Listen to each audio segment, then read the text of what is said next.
This is False Start, a college football podcast for everyone and everyone else. I'm your host, John Buhler, staff writer, fanside.com. I'm joined today by a man who went outside today, who's got the power, as do I, but a little bit more power than I have right now. Cody Williams, content director, fanside.com. How the hell are you? I don't know, man. The electrical work around here is a little shaky, so you never know how much power we're going to have on a given day, regardless of the weather. I mean, so half the time I think like Santa Fe runs on donkey power. I mean, you can't rule it out. Don Quixote, it's about windmills and donkeys, and one of those two powers Santa Fe for sure. Oh, I live in a place where people are crazy. They think they can drive when it's ice, and they just crash into transformers because, idiots in disguise. Oh, excuse me. It's cool, man. And I think that's probably the what I think that's what Quinn Ewers said when he fumbled the ball to Yeah. Jack Sawyer to basically end the Cotton Bowl. Yes, we are coming to you guys semi-live with 3 yards to the cloud of punt after the Cotton Bowl, and we're going to recap the two semifinal games, the Orange Bowl that happened last night with Notre Dame winning a nail biter with an extra special kick from Mitch Jeter to Mhm. beat Penn State, and Ohio State survived versus Texas and Yeah. throttled them. So yeah, let's pretty excited about this. So yeah, I don't know who I'm going to be rooting for in the national championship. I don't think I have any rooting interest anymore. I'm gonna be Rob Lowe out there, brother, with my NFL hat. I'm just gonna say CFP, and I'm just gonna wear that. That's what I'm going for, honestly, at this point. But no, I'll get us started. We'll run and we'll get into the game we just watched, which was Ohio State beating Texas. And I'm gonna run with the fact that Ohio State, I think, like when you look at the first two games that we saw in the College Football Playoff from them, it was very one thing I couldn't get out of my head, despite how impressive it was I don't have any qualms with Ryan Day coaching as a front runner. And those were front runner games. You got out ahead and you really didn't look back after that. And I wondered what would happen if it got hairy. It got hairy tonight. They won ugly. Like they won a game where I think 42 total points combined in the game. And they won that and they looked like they were in control of that game. And that tells me a lot about what Ohio State is right now. And that, man, I think it just only further affirms that they're the natty favorite at this point. Yeah, you bring up a good point here because their two losses, the close call there in Eugene earlier in the year, that game kind of got ugly. That game kind of got put on its head a little bit. I remember the officials being a massive part of that Yeah. game. And then obviously the game itself, losing at home to Michigan, just it got muddied up there as Shrinmore needed it to be. But like with how quickly it got out of hands versus Tennessee and really Oregon having no shot at all in the Rose Bowl, Yeah. you were hoping to see if Ohio State could win in a different manner where like not everything's working for them. And they outplayed Texas tremendously in Mhm. the first quarter. Then eventually Texas kind of came back, played pretty strong for the most part of the game, heading into the final 4 minutes of it before it kind of got flipped on its head. But Mhm. like they got punched in the mouth and they responded pretty well. Pass rush was relentless. Receiving core made big plays. Will Howard made enough. I don't think Will Howard played the best game of his I mean, of his the hand playoff. was like the size of two of mine at this Yeah, point. I know. I remember this. I think it was back when Sam Bradford was like on the Vikings or something like that, and Sean Hill had to like start a game, and he looks like Yeah. someone said like Sean Hill looks like Jay Cutler got stung by a bunch of bees. You You were ready hate for to see it for old Sean Hill, man. That's a no. tough beat. That's a tough beat. Oh my God, yes. But like I look at his hand, I'm like, it's got like the size of an orange on his wrist. Yeah, that I mean, I don't know what they got in the training room to make that heal in 10 days, but he's gonna be getting shot up with the good stuff before the natty. I mean, he wasn't born in Ohio. He's only spent a little time there, but he's got like that pure Ohio energy going through his veins right now, man. Oh yeah. It's Kansas is Kansas. Like, let's not be clear. Like, he's I not know. for like he spent a lot of time in Manhattan, Kansas. So like he's probably just full of like corn at this point. Corn and sweat and and football. That's right. Is that whiskey? Might as well be. You keep it in the body long enough. But yeah, like Ohio State's clearly the favorite to win it all. I would kind of say like, they've been the team to beat all along was kind of my initial thought with this because like The talent's there. Mhm. They have a bunch of really good coaches. They've got an NIL war chest that can appease everybody not named Carson Beck. But You know what? Maybe if you had a Cavender twin playing on your basketball team, it might appease him a little bit more. what is love? Beck don't hurt me. That's right. Oh my God. I was just imagining Mario basically denying like one of the Cavender twins from the go to the game. So you don't have a pass. Like, dude, don't you know who I am? Brother, you're paying my boyfriend like $6 million to be here. Like, you'll be all right. But no, I do think like when you look at Ohio State, like I don't know.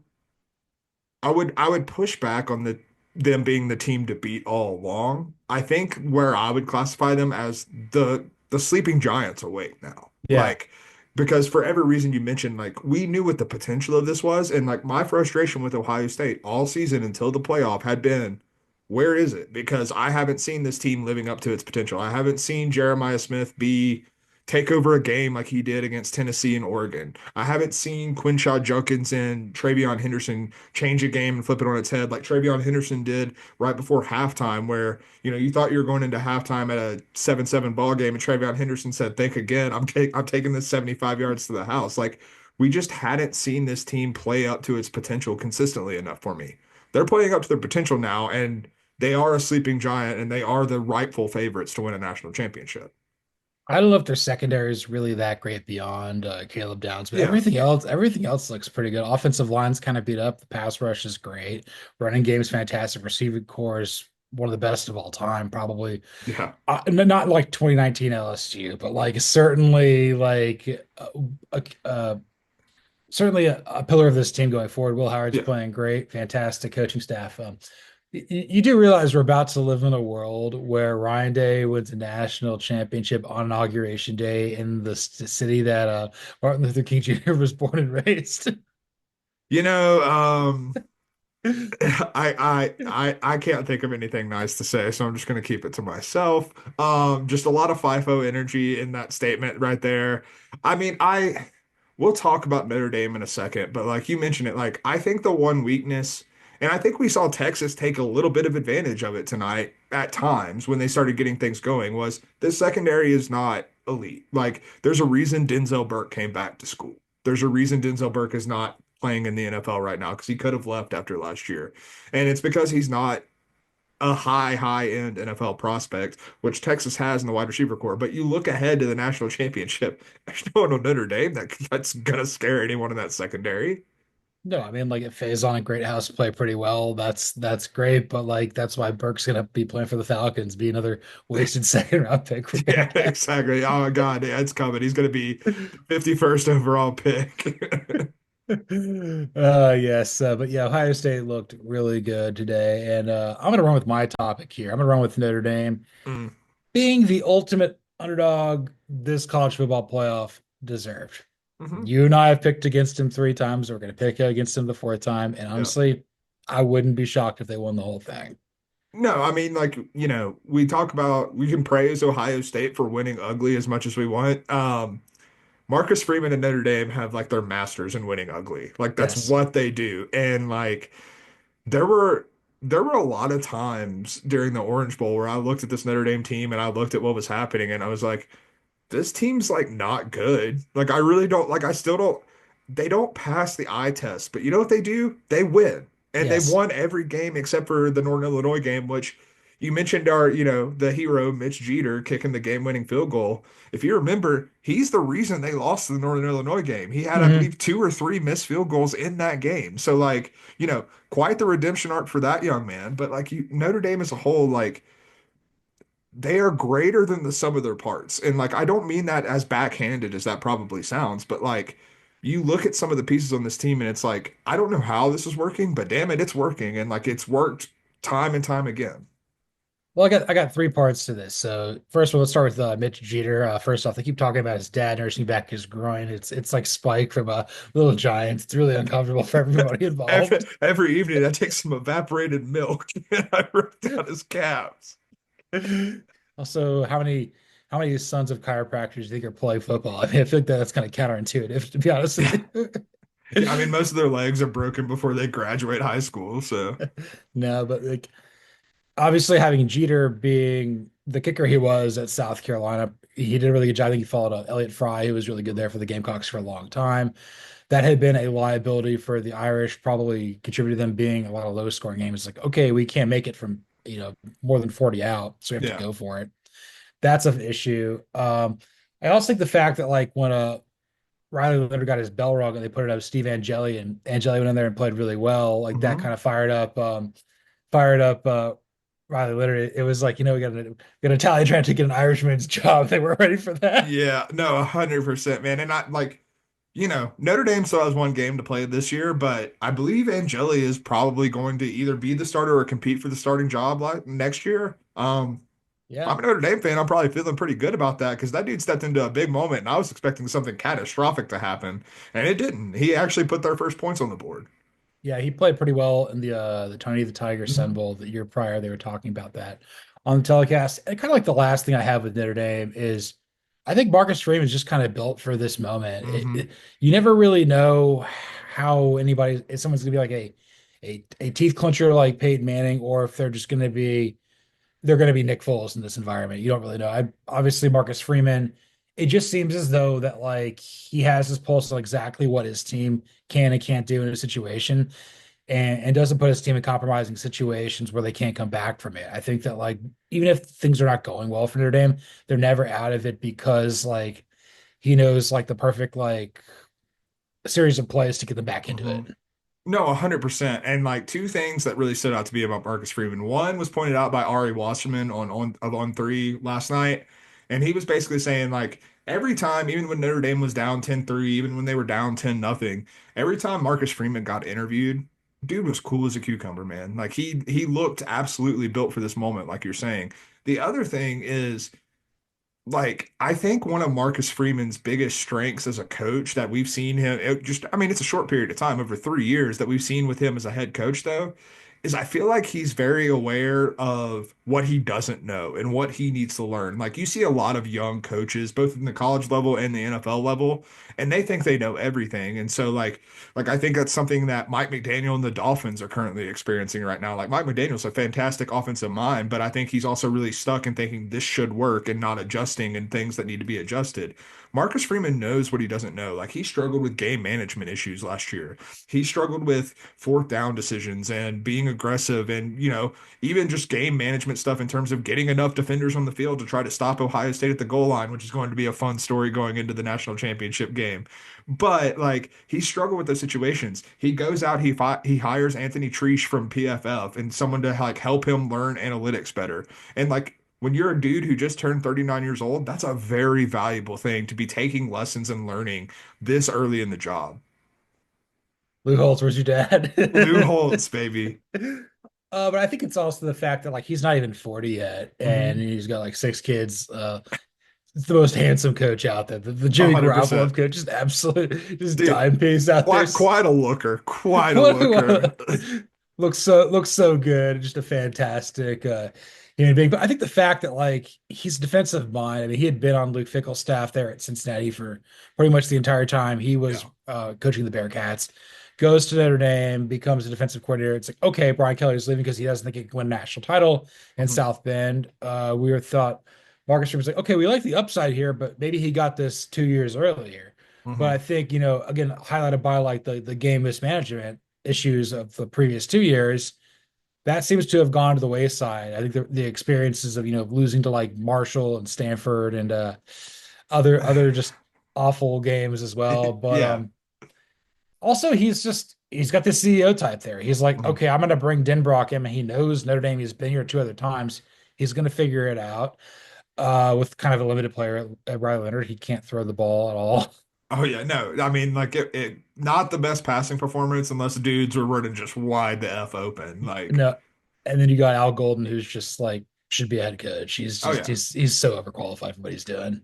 Yeah, and 100%. I mean, we watched two overqualified defensive coordinators in that game, like quite frankly. But I also think that the other thing with Marcus Freeman, first off, shouts to Brian Kelly, who hasn't even made the college football playoff. But Marcus Freeman taking Notre Dame, a team that Brian Kelly said he couldn't win with, basically, and taking them to the national championship. So got to give Brian Kelly his shouts here. But I also think that the way college football has evolved even so quickly over the past 3 years can benefit Notre Dame. You and I talk pretty frequently when it comes to recruiting and stuff about the academic restrictions and the things that can hold that back. And in the NIL era, yes, that still exists, but I also think we misunderstand, not misunderstand entirely, but like miscalculate that it can also be an advantage for a program like Notre Dame, for a program like Michigan. Like a kid who is technically academically qualified, but maybe just never really considered Notre Dame. You put an NIL offer that's comparable on the table. Maybe they consider that. Maybe they, put Notre Dame into consideration when they wouldn't have been before, when it was, hey, do you want to be really tested academically and play football? Or do you just want to go play football? Like that used to be the proposition before. Now you have the NIL money behind it. That's a big help too as well. I think obviously Pete Mavakwa taking over there as Mhm. the AD has been a huge help for them as well, with his background and the PJ and other sports and everything like that. Kind of marketing. I think that's also been a big advantage for Notre Dame as well. Marcus Freeman just adds a cool factor this program's honestly probably not had in generations. Yeah, no, 100%, man. He made like I didn't feel dirty being happy for Notre Dame like last year or last night, which that's a change from a lot of the times I feel when like I haven't found myself rooting for Notre Dame in many situations. I mean, I've been like one of the biggest Notre Dame haters of all time, but even with Marcus Freeman, I can't really hate him, even though Riley Leonard's kind of got a face that like, Rob Riggle probably wants to punch. Pow! But I think like I don't know, Notre Dame just seems to be in their bag. I think they're comfortable being the underdog. They've also got it figured out there with the not being in a conference because I think both them and Ohio State get 20 million, but Yep. Ohio State in reality gets like 1.18 because they got to share it with 17 other Big Ten schools. Yeah, Notre Dame taking home the whole $20 million check, and that's not even the whole of it. I heard somewhere today that I believe you get 3 million for every round that you play in. So that's we're looking at 29 million, I think, in total that Notre Dame is going to be getting and keeping onto themselves. Shouts to independence, baby.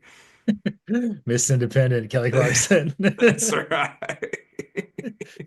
Let's switch gears though. Let's pass on the team that Notre Dame beat, which is Penn State, and gonna pass on them winning a national championship under James Franklin. And honestly, it's not for the reason that I thought it was going to be because I don't think James Franklin coached a bad game last night, No, particularly. Like, at least in the scope of James Franklin, the James Franklin of it all, that was not like a game where you're just pointing at the head coach and being like, your dudes weren't ready. The dudes were ready. Like, Penn State played a pretty good game. Like, it was sloppy at times, but like, they got in the mud and they played a sloppy game with Notre Dame. I think it really comes down to it feels like every year there is some deficiency that James Franklin can't figure out. And it's rotated a little bit because, once upon a time when you had the Parker Washingtons or the I'm totally blanking on like older Penn State wide receivers who played under James Franklin, but there's been a lot Jahan Dotson, guys like that yes. who were in the program. Like receiver was a strength. Quarterback play was a little bit lackluster. And you had your Trace McSorley types and your Sean Clifford types who are always going to be limited at quarterback. Now that's completely shifted. You have an ultra talent, Drew Aller, who did not play well. Let's be clear. No. Drew Aller did not play a good game last night. Played one of the worst games, I think, of his college career last night. But he wasn't helped out by his receivers. His receivers had 0 catches for -3 yards because of the lateral play at the end. Like, that's a beautiful stat. Yeah, it's unbelievable here. I was sitting there saying like, yeah. At halftime, like this team's really close, and I think it was like Ari Washington, and he'd be shocked that one of the teams hasn't completed a pass to a wide receiver yet. And I'm like, I was sitting there like, oh, you're talking about Penn State? Oh, Yep. snap! Yeah, I wasn't ready for that here, but it's at the end of the day, James Franklin just it's not even it wasn't even his fault, but like it's in his head. If Hmm. he's playing a top five team, he's not beating them, Yeah. and with how it's going to be setting up in the Big Ten, however they do like rivals, they're going to play Ohio State every year. Yeah. That's just like they're going to play Ohio State and they're going to play Michigan State. That's the two that they're going to keep. Hmm. And Ohio State's going to continue to be up there. And maybe you get Oregon in the mix sometimes. Maybe there's another program of note that's going to be sustainable. Maybe it's Indiana. Maybe it's Michigan State eventually under Jonathan Smith. We don't know, but like Hmm. they were negative. I mean, Notre Dame was the favorite, and Notre Dame didn't win. And more importantly, it's like this was the year in the bracket and everything where it broke your way, where you had to take advantage. Hmm. You know, Georgia was pretty much like crawled into it after winning the SEC completely banged up. Yeah. You don't really know what Notre Dame is. Oh, you got to play. You got to play what SMU Yeah. and Boise State. I mean, like, Yeah.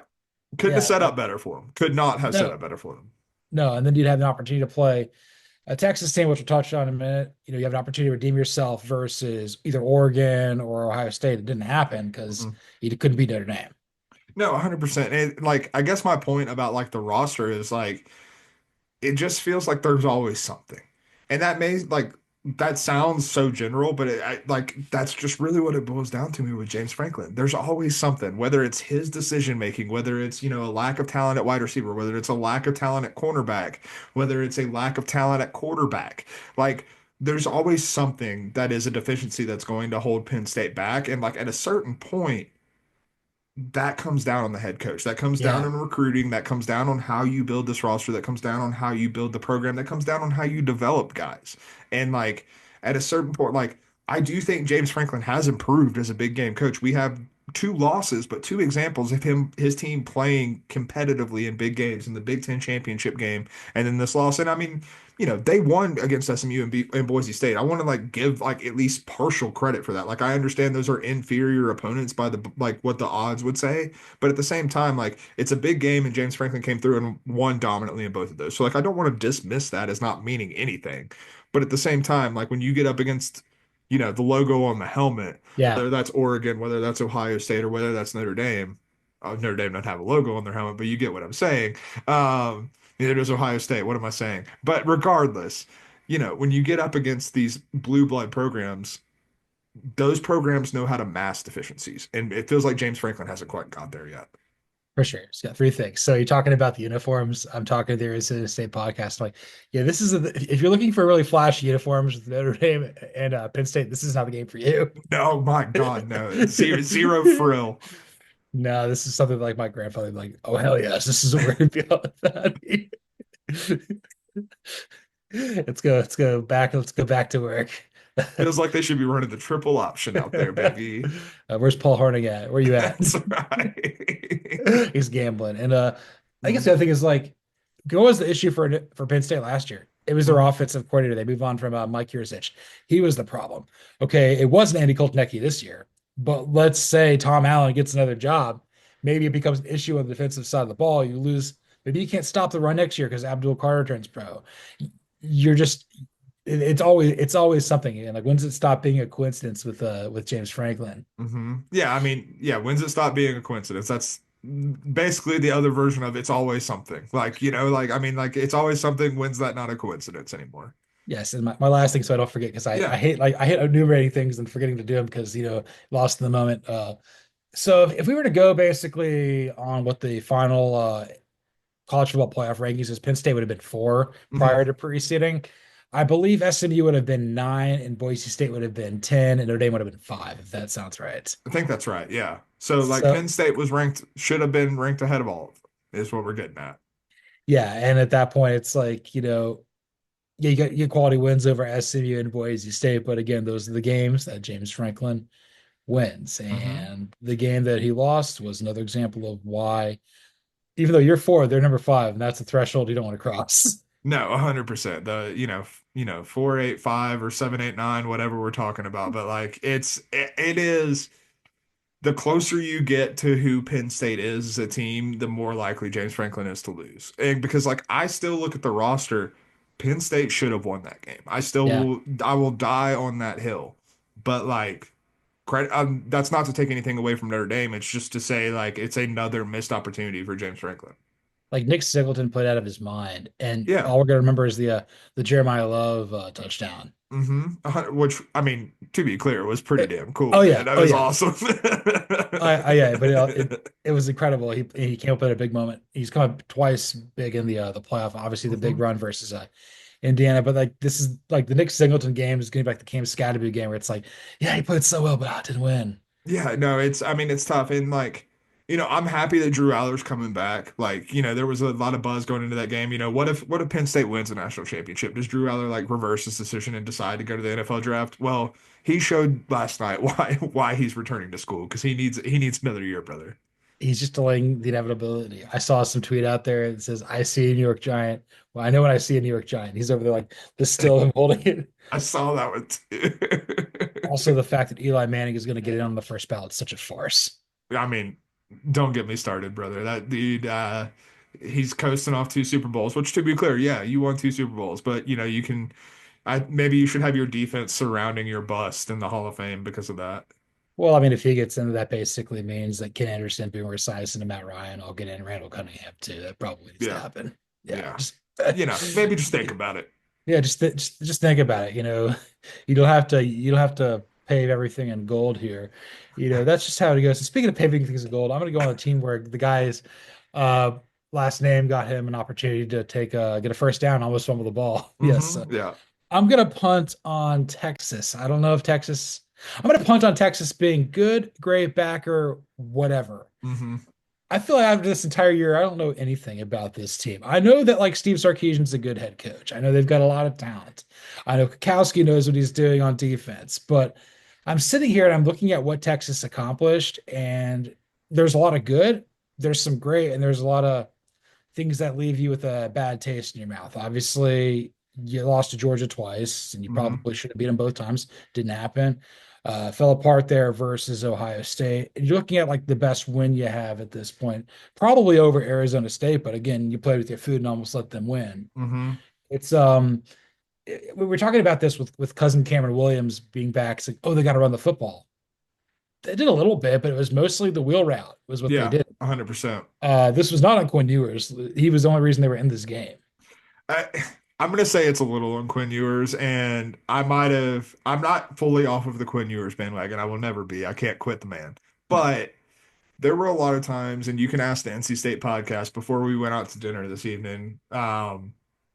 I was sitting there watching the first quarter of the game, and man, Ewers does not feel pressure, and that goes beyond the Jack Sawyer sack at the end of the game where he fumbled it. Like he just does not feel pressure. He tries to step up in the pocket and steps up in the sack so many times, and like it's a drive killer every time you do that. And like, yes, the like Quinn Ewers is like he's the gift and the curse for Texas because he's so many times. Like I mean, you even go back to the Arizona State win.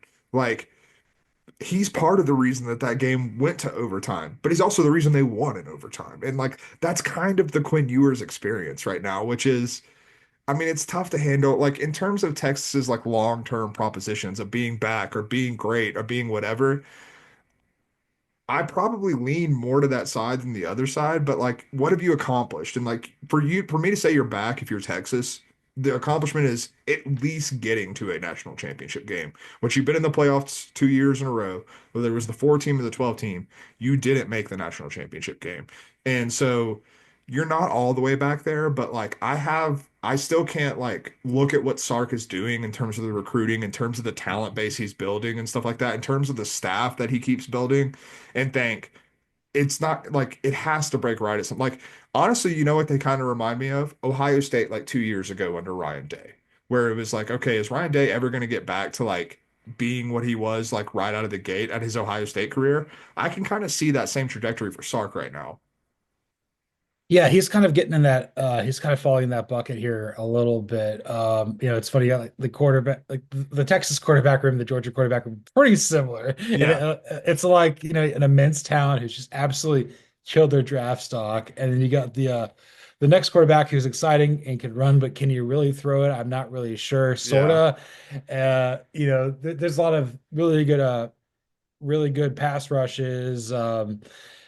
Secondary's hit or miss. Yeah. Wide receivers can let you down at times. There's a lot of things, a lot of things that play between Georgia and Texas. It's like I just feel like there's like this threshold, there's like this glass ceiling that they're running into right now Yeah.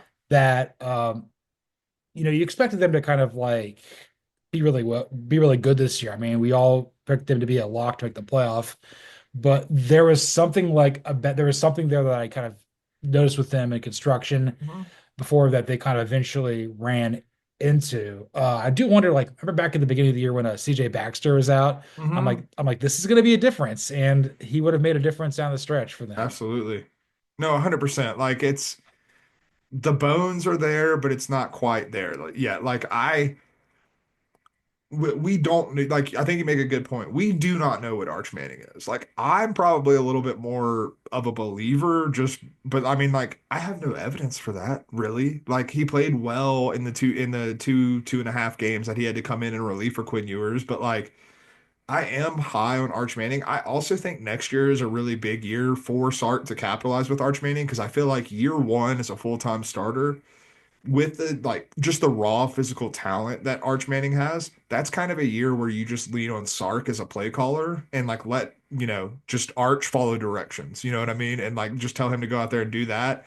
And like I worry like at times that we got to this point with Quinn Ewers because he had been there so long that they started trusting him with too much, and maybe he's just not that guy. Yeah, but with Arch Manning, maybe where it's, just like, hey, follow the instructions and we'll get there. And like that might actually be a better thing for Texas.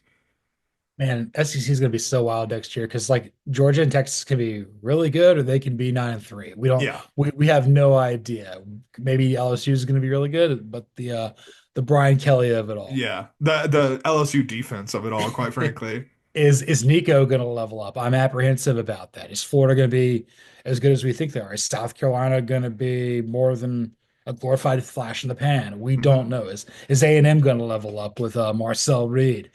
But it's like it became very apparent that like Texas was going to win or lose national championship based on Sark's belief in yours or lack thereof in Manning, and that's Hmm. ultimately what happened. I don't think Arch Manning would have flipped the script in this game No. too much either way, but like just the lack of running, the lack of awareness, kind of just showed that like maybe there are traits that Will Howard possesses at quarterback that make him, a day two pick, a guy worthy of taking a flyer on a better version of Will Levis, if you will.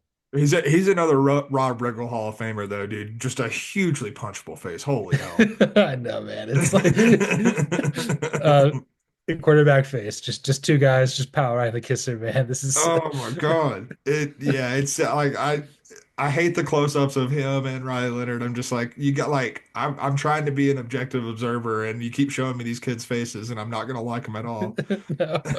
no, let's give him like a different haircut. I don't know. Give one of them like a really gross mustache, or Get, like a neck beard or something. give him the Lloyd Christmas bowl cut. Just roll with it.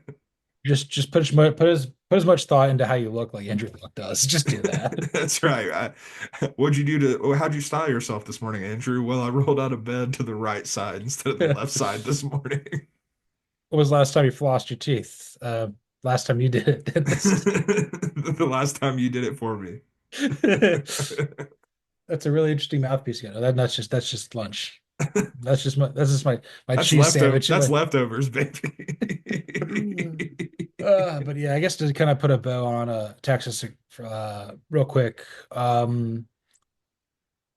Are you disappointed in how the season went for them? Because this is about what I thought they'd be, so I kind of feel validated in some capacity. How are you feeling about?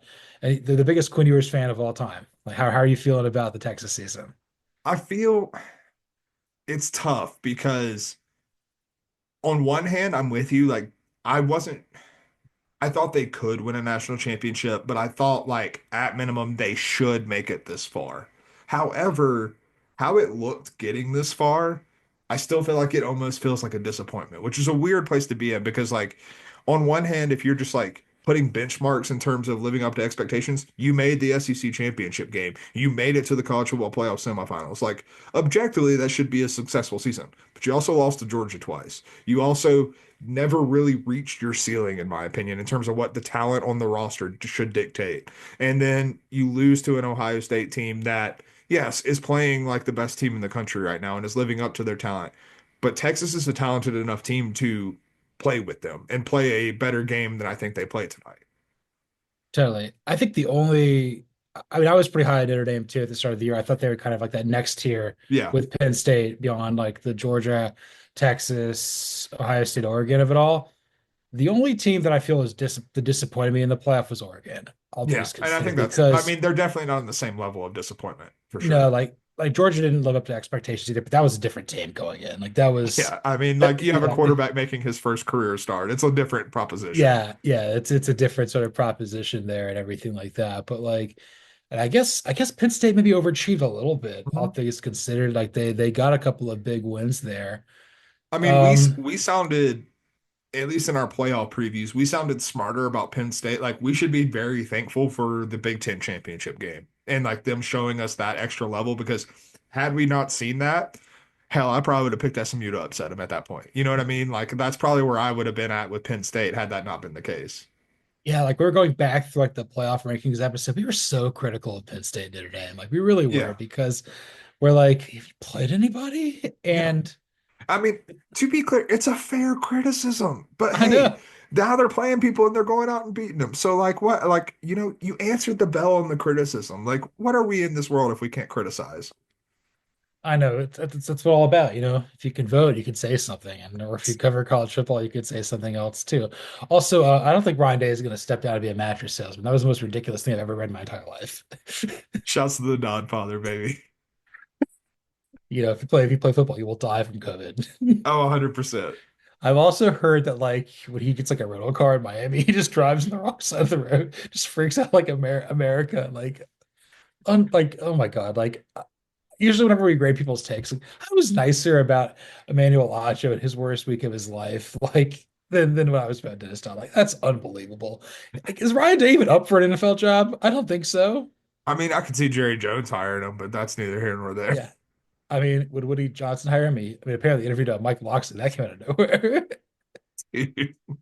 Talk about a hire that like would be the most New York Jets thing I've ever seen. They hired they hired Adam Gase after a smelling salt bender, man.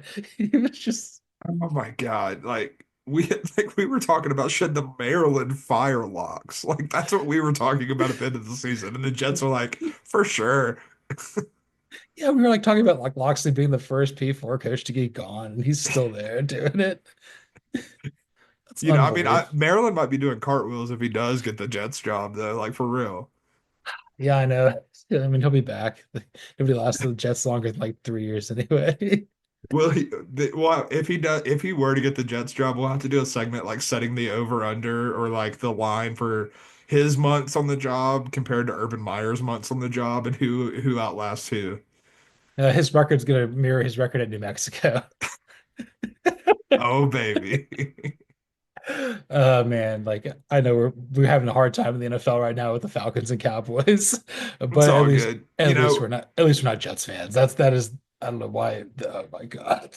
I mean, the Cowboys are just stringing Mike McCarthy along for reasons that are very resembling Jason Garrett, which is not a place I really wanted to be in my life again.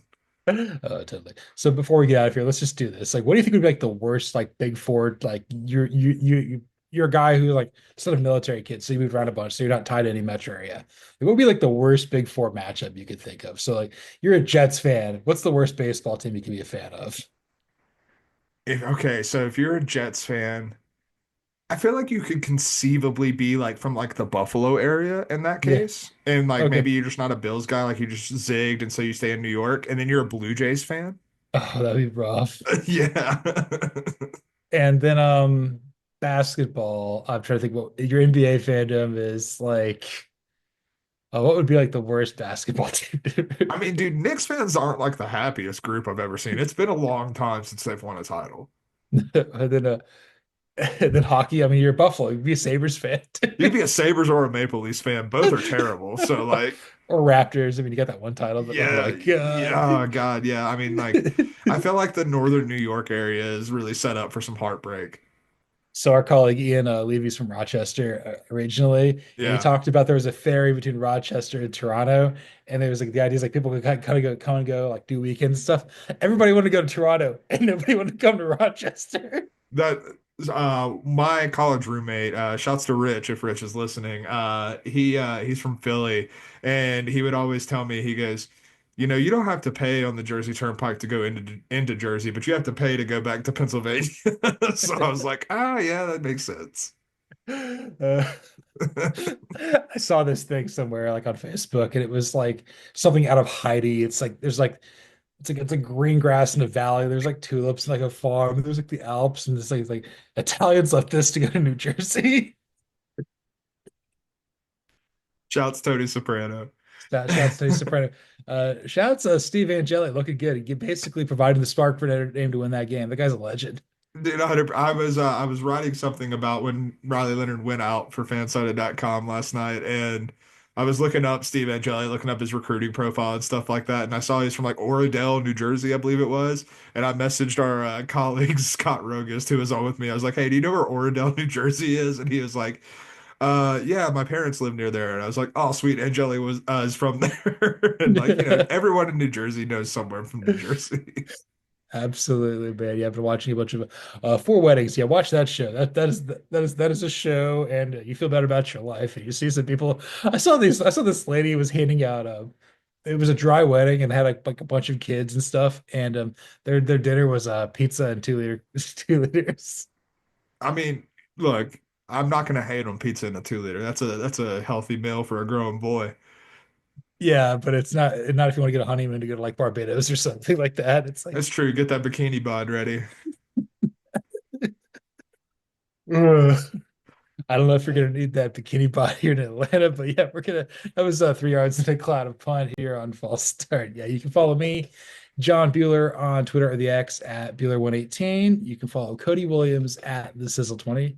You can follow the show at CFB False Start. Like, rate, listen, subscribe, review on Apple, Spotify, YouTube, anywhere there's podcasts. Give us a 5-star review. Uh, really ham this up. I cut you off last time, so we forgot to do that on Wednesday's episode. It's all good, man. I didn't have Every- anything. I was tired as hell on Wednesday. I didn't have anything creative planned, so we're ready. I looked back in the previous episode where you pull it out of the batch. It's become such a vibrant part of the show. And yes, the starters out there, you guys are making the show spectacular. Loving the engagement, loving the views. We got up to 31. So yeah, chicks take the long ball. We'll do That's that on right. Monday. Chicks take the long ball, themed episode. Absolutely the best commercial of all time. Yes. Um, we've got Cy Young winners here. Only Cy Young winners. Yeah, so looking at the what we got going up here. So we got look at the schedule. So yeah, today's Friday. We're gonna do Monday show, Thursday show to preview the national championship, and then we'll be coming to you with 3 yards and cloud of punt after the national championship in Atlanta between Ohio State and Notre Dame. Yes. Um, Larry Munson's not happy about this at all. Not at all. And who knows what Lou Holtz thinks about it.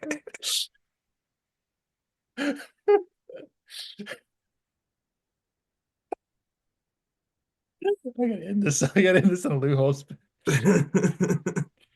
That's Hunker Down, Georgia, and this is Fox Guard.